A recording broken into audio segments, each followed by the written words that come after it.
Attention Northwest Arkansas businesses and talent seekers. Introducing OnboardNWA.com, your hyperlocal job board crafted for our unique community. Struggling to find the perfect match for your job openings?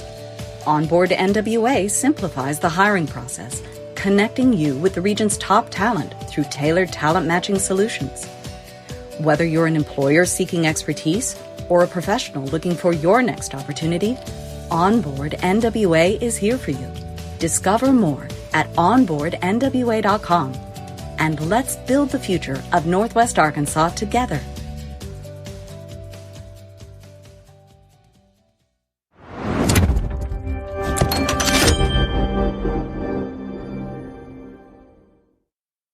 Support for this episode comes from Signature Bank of Arkansas. Founded here in Northwest Arkansas in 2005, Signature Bank of Arkansas is a full-service bank offering traditional checking and savings accounts, investment accounts, business and personal loans, and mortgages. When you bank with a community bank, you're investing in local businesses, local entrepreneurs, local charities, and the causes that are close to home.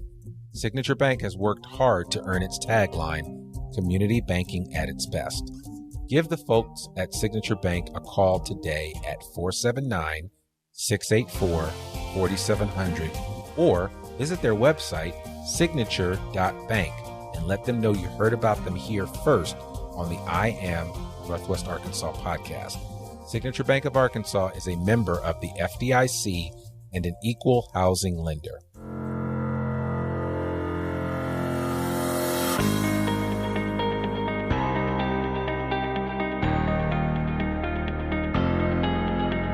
It's time for another episode of I Am Northwest Arkansas, the podcast covering the intersection of business, culture, entrepreneurship, and life in general here in the Ozarks.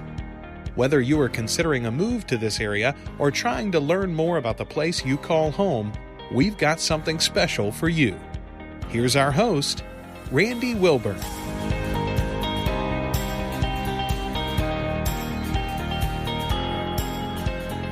Hey folks, welcome to another episode of I Am Northwest Arkansas. I'm your host, Randy Wilburn, and I'm excited to be here today. I'm sitting in front of Miss Stacy Harper, and Stacy is the proprietor or founder of Lighthouse Solutions, and they are a really cool organization that I learned about through my man Nate Walls. And you know, most of you have heard me talk about Nate in the past, and Nate has Secondhand Smoke Barbecue and Second Helping NWA, and Nate is really, just since this pandemic started, he has really uncovered the issue with folks that are struggling when it comes to food insufficiency. And he has just thrown his whole heart and his whole back into serving people in the most unique way ever. And I know there are a lot of people out there that are doing that in Northwest Arkansas, but Nate is certainly one of those individuals, and he is making a difference. But it's always interesting to see people that make a difference attract other people that are making a difference. And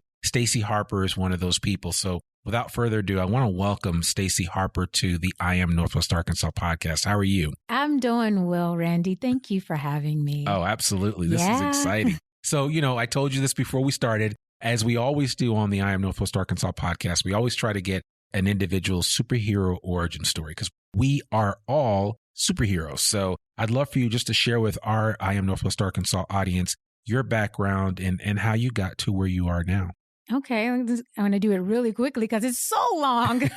But no, long story short, I started out working for Walmart at a very young age as assistant manager in Georgia. That's all I've ever known is management, you know, getting my stuff done, write-ups, hire, fire, all these things that come along with retail management. And so I was a vision center manager for Walmart, stayed with Walmart for about 5 years in the state of Georgia, then transitioned on into brand co-managing for Express. And then I became a mother, you know, moved to Maryland with my daughter's father. And I went into retail banking. I was a branch manager for SunTrust Bank. And that's when my life began. When I moved up into that area, my soul was stretched, okay? And I was working, and you know how you just try to bring in clients, especially business clients. And one day, this particular lady comes in and she's telling me about the work that she does. And it was surrounded around human service, workforce development. And just getting to know her, I said, hey, I was like, I don't know a lot about that industry, but I have a lot of life skills that I think I could do a really good job at teaching your clients on just sustainability and just reframing your life. And she was like, well, let me ask my manager and see if you can come in and, talk and things of that nature. Well, she did. She came back. She was like, you're on.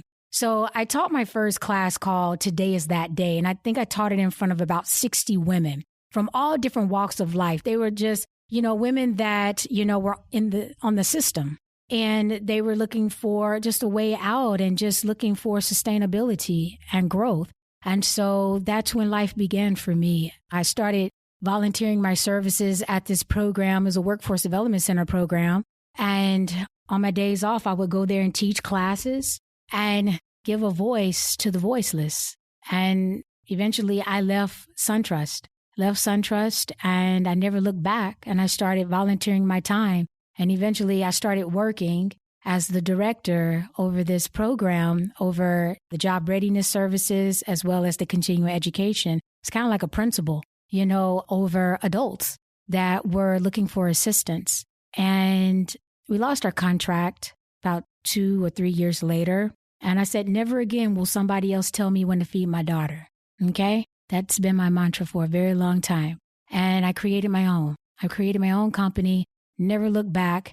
And this has been a blessing where since 2012, I started working in the inner cities of DC, Maryland, Virginia. I created a children's exercise program called Extreme Achievers, which helps children become young self-starters, inspiring motivators, and academic achievers. And I do that through sports, dance, and fitness.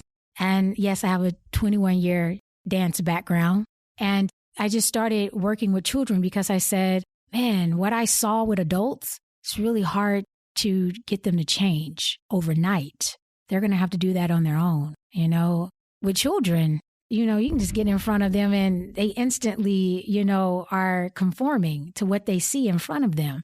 And if you're a positive being, then you're going to get some good results out of these children. And so that's what I started doing. I taught my daughter at the age of 4 how to be my assistant coach. And we hit the stages in DC, Maryland, and Virginia.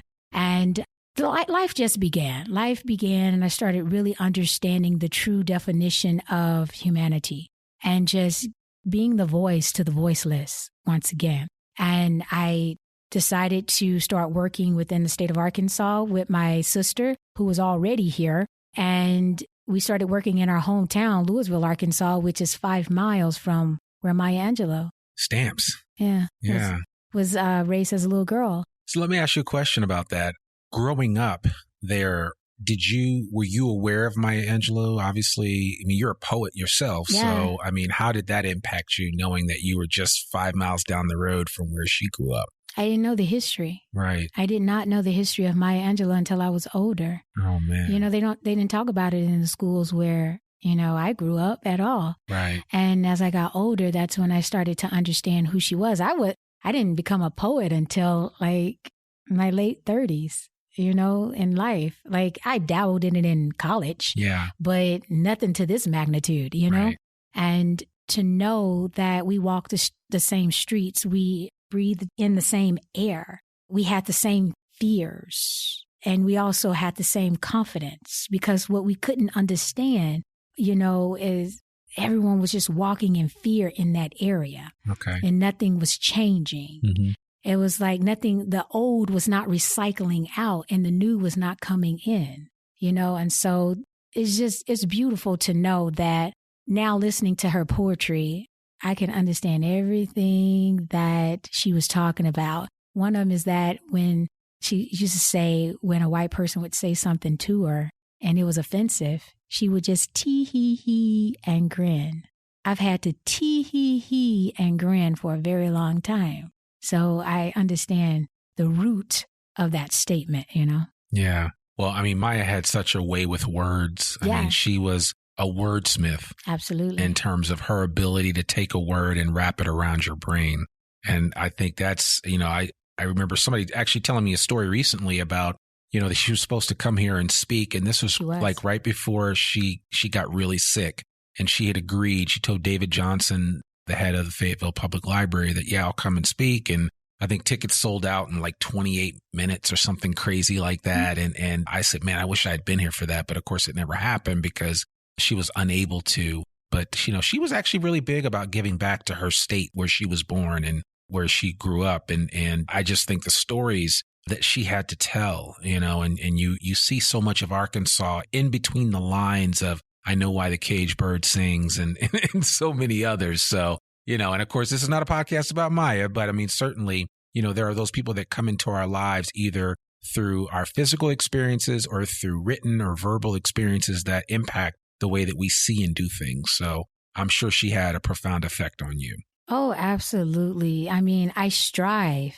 to dance in the wordplay that she used. I mean, that's my goal, is to represent myself the same way, because it's real time talk. Yeah. It's what she experienced. It's what I experienced, growing up in Southwest Arkansas. You see a lot, and you have to tee-hee-hee and grin a lot. A lot, yeah.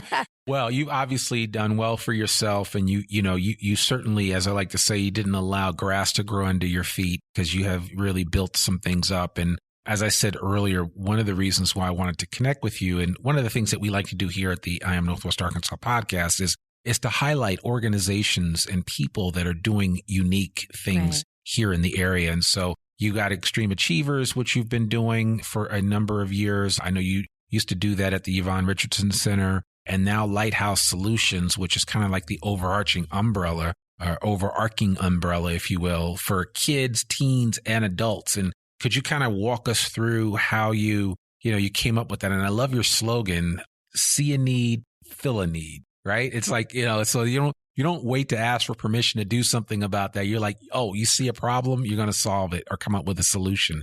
And so you've certainly done that. I would love for you just to kind of tell our audience a little bit about Lighthouse Solutions and all that you do. Okay. Well, yeah. So like I said, I started with Extreme Achievers and really didn't know that it was going to birth into what it is now. Lighthouse Solutions is the 501c3. We became a 501c3 back in 2015 here. And the whole mission is to bridge gaps between resources and the community. There's a lot of organizations here, but there are a lot of people walking around here that have no earthly idea how to make the connection.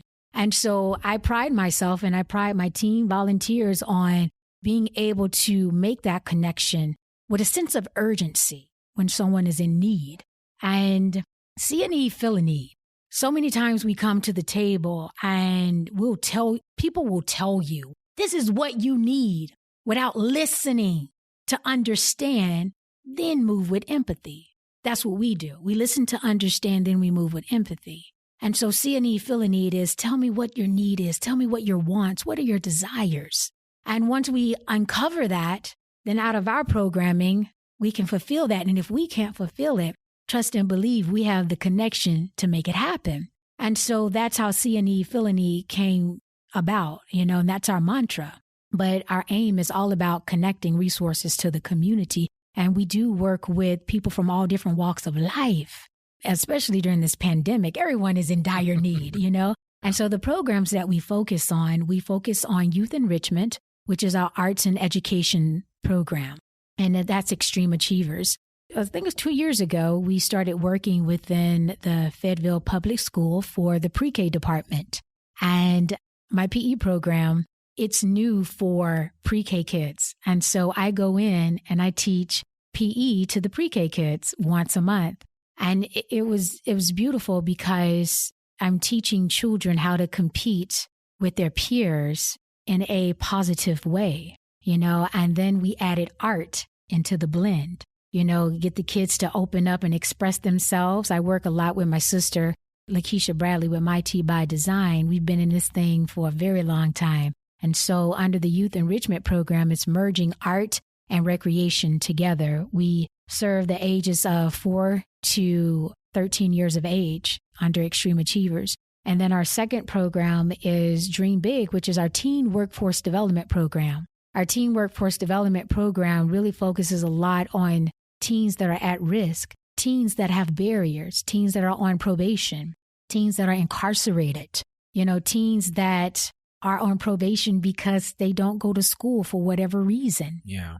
Okay, so we work a lot within Benton and Washington County, with those teens, getting them prepared for the workforce and just helping them uncover themselves. And we do that through a curriculum that I designed called Talent Mapping Through the Arts. And Talent Mapping Through the Arts is a combination of art mixed in with life skills. A lot of times these kids don't want to sit in front of a counselor.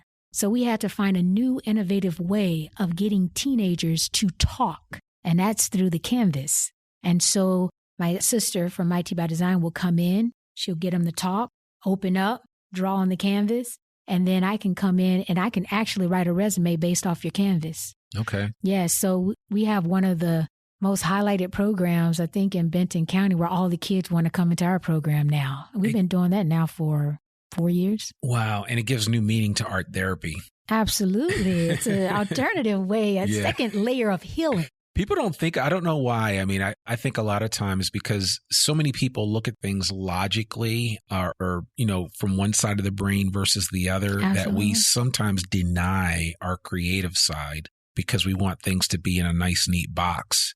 And unfortunately, just like when you color by numbers, a little paint's going to get outside the lines.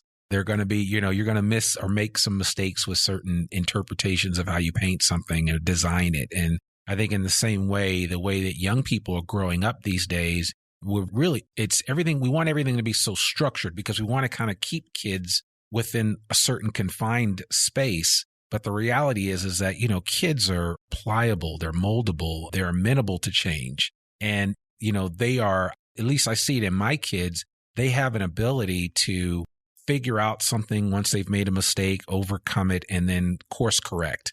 And you know what I'm saying? And that's the key thing. And I know you're doing a lot of that through the sessions that you provide. And I know it's needed. I mean, it's needed here in Northwest Arkansas, just like it's needed all over the country.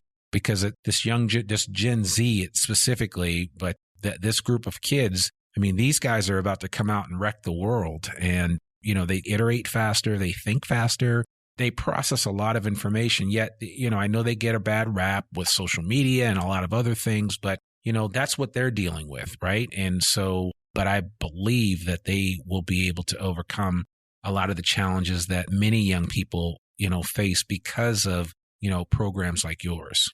Absolutely. Our programming is so advantageous to the soul.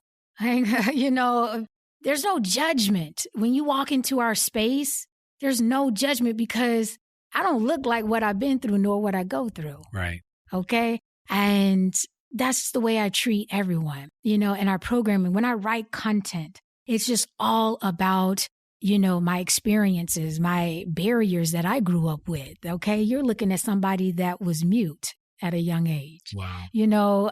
I didn't speak that much because I was afraid if I spoke too much, I was going to tell my business and it's going to get some people in trouble and stuff. But I didn't speak a lot and I wasn't the best student. I wasn't an academic achiever. Yeah. It took me a little longer to learn. Yeah. And teachers back then, they really didn't take the time to uncover what type of learning style you had. I didn't learn that until I was out of college and I was in the workforce. Yeah. That's when I found out that I was a kinesthetic learner. And when I found that out, my confidence just went through the roof because I'm like, oh, this is why I couldn't.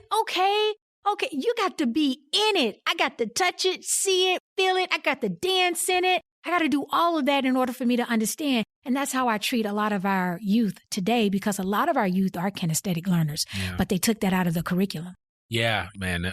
I don't even know if we have time on this podcast to talk about that. That's a whole different story. That's a whole different. But no, seriously though, I think it's important because anybody listening to this that, may be struggling with a teenager or a youngster in your house and you can't connect with them for one reason or the other. A lot of times it's because their learning styles have not been fully evaluated and they haven't been given the opportunity to develop that learning style and to operate within it, right? And that's the thing. And I kind of look at, and this is just a shout out to where my kids go to school. They go to the Arkansas Arts Academy, which is an arts academy. And my kids are, they're good students, but they are very artistically inclined.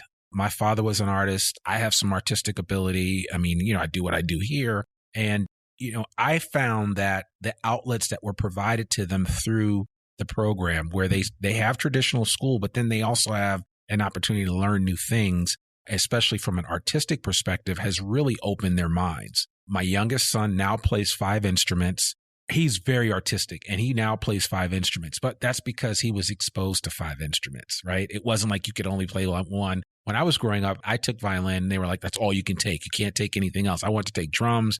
I wanted to take piano, but I couldn't. He's been open and he can play all 5 instruments really well. And I'm just blown away by it. But it's just because he's been given that opportunity to do it. And I think that anybody listening to this that has a kid, I don't care what age range they're in, when those kids are given the opportunity to fully evaluate who they are in terms of their creativity, you'd be surprised. You probably won't recognize them, what they're able or capable of doing. Absolutely. That was me, and that's why I take my journey, my walk as a youth, and apply it now to how I teach all kids and all teenagers, because we didn't have that opportunity. My mom and dad, they worked every day, all day. And, it wasn't that they had the money to put us in those extracurricular activities. We had to do extracurricular activities through the school that was already paid for. And we're dealing with a target market that, yes, their parents are the same way, maybe single parent households, that we don't have time, we don't have the money to say, hey, what is it that you want to explore? So here at Lighthouse Solutions, you can explore all day long. And that's what we do. We have under our teen workforce development program, we have another program called the Dream Big Experience. For 5 years, we've partnered with the LPGA. And you're like, Stacy, the LPGA golf? Who plays golf? My sister and I, we played golf in college. Right. And how did we get to play golf in college is because we didn't have the money to go to college. So we had to find all different type of scholarships to sustain. And so my sister went in first and she was like, Stacy, you may want to take a look at this because it pays for your books. It's, tuition. So I had to take a class before I actually got on the team because I played a lot, and the coach was like, you're not getting on my team until you take a class and you get serious. Right. So I did. And my sister and I was on the golf team and it paid for the rest of our years in college. Wow. Because we didn't want to ask our mom and dad because we knew they didn't have it. And so we learned a lot during that. And, through that world, my sister continued to play golf with Walmart because she worked for Walmart. And, I would dabble in it every now and again, but people knew we played golf and they was like, look, hey, put a program together during the LPGA. So we did the Dream Big Experience, which we used to get kids from Southwest Arkansas, Little Rock, Pine Bluff, and kids up here. And for 1 week, they do a tour around Northwest Arkansas and they talk to a lot of business owners. We partner with Walmart. We go into the David Glass building to understand technology. It's a world of career exploration. Right. Okay. Yeah. And we put these kids in front of opportunities to where there's no such thing as being shy. You need to tell somebody who you are. When they say, tell me a little bit about yourself. Right. You got 5 seconds. Give your elevator pitch. Come on. Not even 30 seconds anymore. You got 5 seconds now with everybody's attention span. Yeah. And so we teach kids how to be ready. And then they get to play golf with the pros. We stay at the Embassy Suite Hotel. We get to ride around in a Mercedes Sprinter. Why do we do that? We do that because this is what I'm tired of. I'm tired of people saying, dream big, and you don't show me how. Right. What if I don't know how to dream big? Because right. I come from an environment where we don't talk about that. Sure. So we teach kids, when we say dream big, I'm going to show you how to dream big. So I'm going to show you what it feels like to ride in a Mercedes Sprinter because you can. I'm going to show you what it looks like to eat at a clubhouse because you can. I'm going to show you what it looks like to live in one of those nice homes because you can. And so we're building and boosting their confidence during that whole entire week. And we have had some kids to change their life. We've had over now about 35 kids go through that program for 5 years. So we handpick our kids. Okay. And we're going to do it this year. Okay. So, we're going to put that out there that we're looking for about 8 to 9 kids. But this time you're going to have to do probably about a 60-second video of why you think you want to be a dreamer. Because that's what they're called, dreamers. Dreamers. Yeah. I love that. But we do a lot, guys. We do a lot with our youth because they need that proper guidance. Okay. And we are here for it and we are ready to show up for it. Okay. And our last program is Trails of Love. My sister and I have been partnering since 2012 with Trails of Love, and just got a great opportunity through someone at Walmart that knew what we were doing in the community. And we started doing back to school events in Southwest Arkansas, to where we had over like 200, 300 people, 400 people coming out yearly. And it evolved into doing Christmas giveaways. And so now we do Christmas events. This year, because of the pandemic, we had to do a drive-through. Yeah. So the families had to drive through, but we partnered with Fayetteville Police Department, Fayetteville Fire Department, and we partnered with Nate. Nate has been just the nucleus of everything that we've been doing. And so we just really blessed a lot of families through these programs. And the reason why people come to us is because there's no judgment here. And we treat people the way we were treated when we were growing up. Yeah. It was always a party at our house. We was having fun. Anybody that comes in, my mom and dad are like, what you want to eat? Open up the refrigerator. Whatever it is that you want, it's yours. Feel comfortable. All right. So that's how my sister and I treat people when they come into our space, as though we're back at home. Yeah. Just have a good time. What is it that we need to work on? Don't make anybody feel pressured, because we're already going through enough as it is. And a lot of organizations sometimes, you go in and it's so rigid and it's like, am I being judged? Right.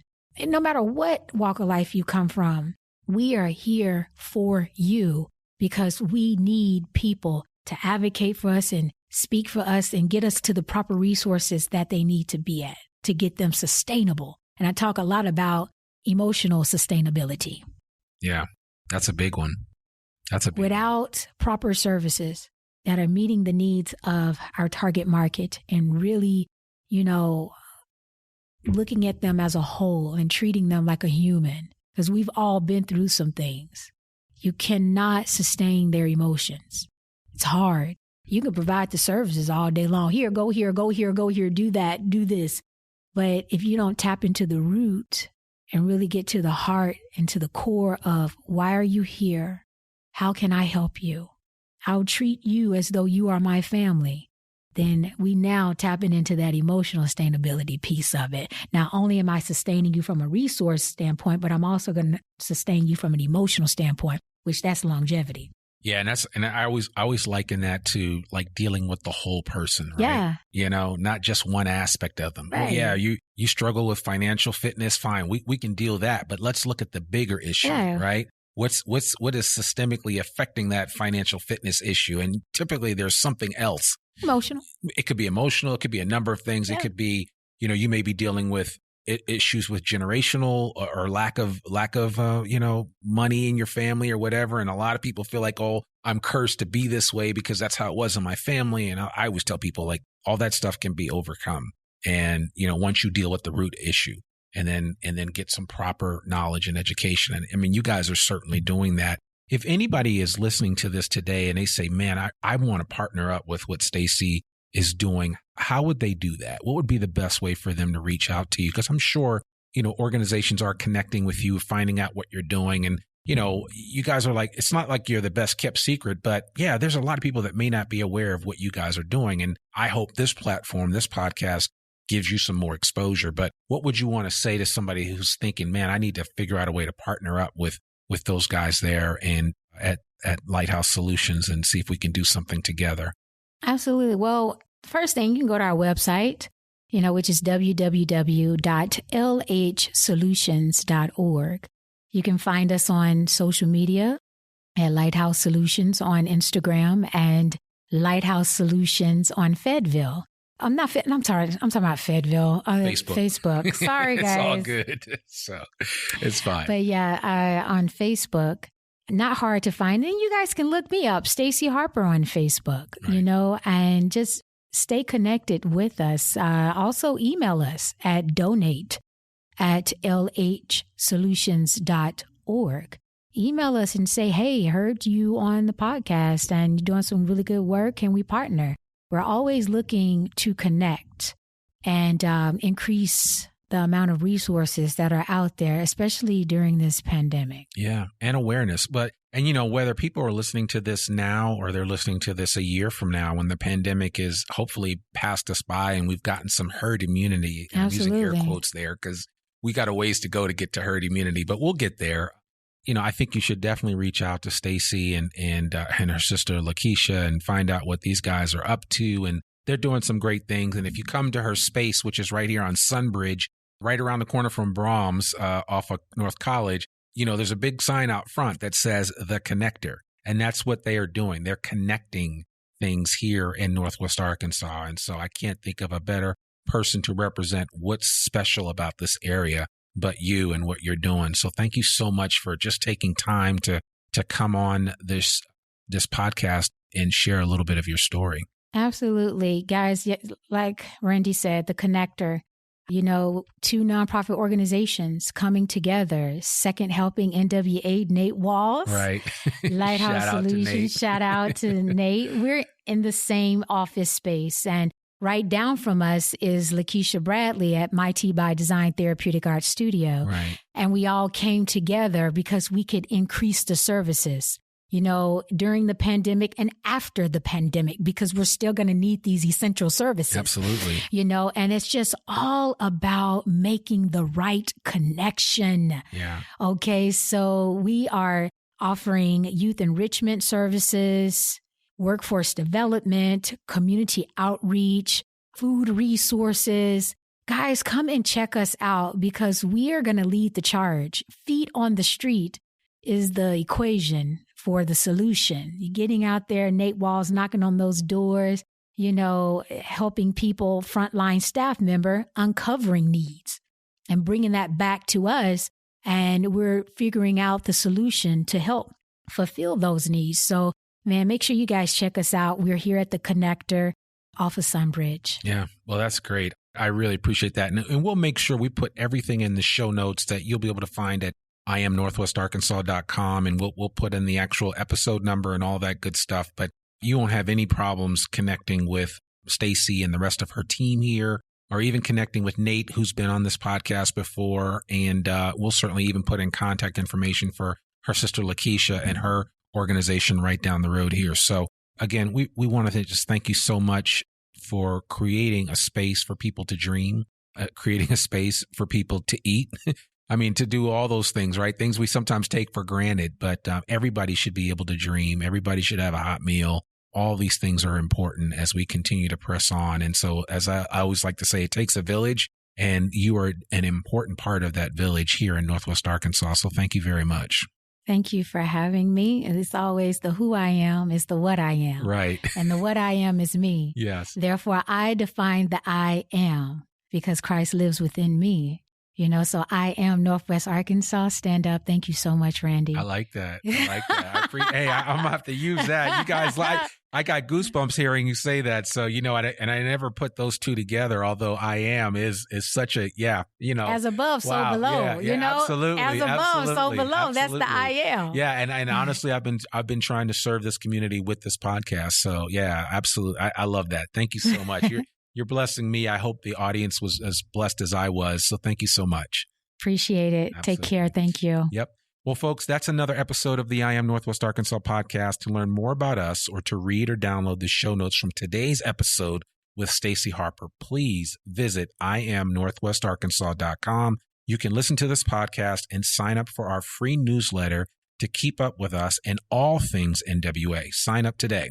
You can also subscribe to the I Am Northwest Arkansas podcast wherever you listen to it. And please consider rating and reviewing us on Apple Podcasts. Our podcast comes out every Monday. I'm your host, Randy Wilburn, and we'll see you back here next week for another episode of the I Am Northwest Arkansas podcast. Peace. We hope you enjoyed this episode of I Am Northwest Arkansas. Check us out each and every week, available anywhere that great podcasts can be found. For show notes or more information on becoming a guest, visit IamNorthwestArkansas.com. We'll see you next week on I Am Northwest Arkansas.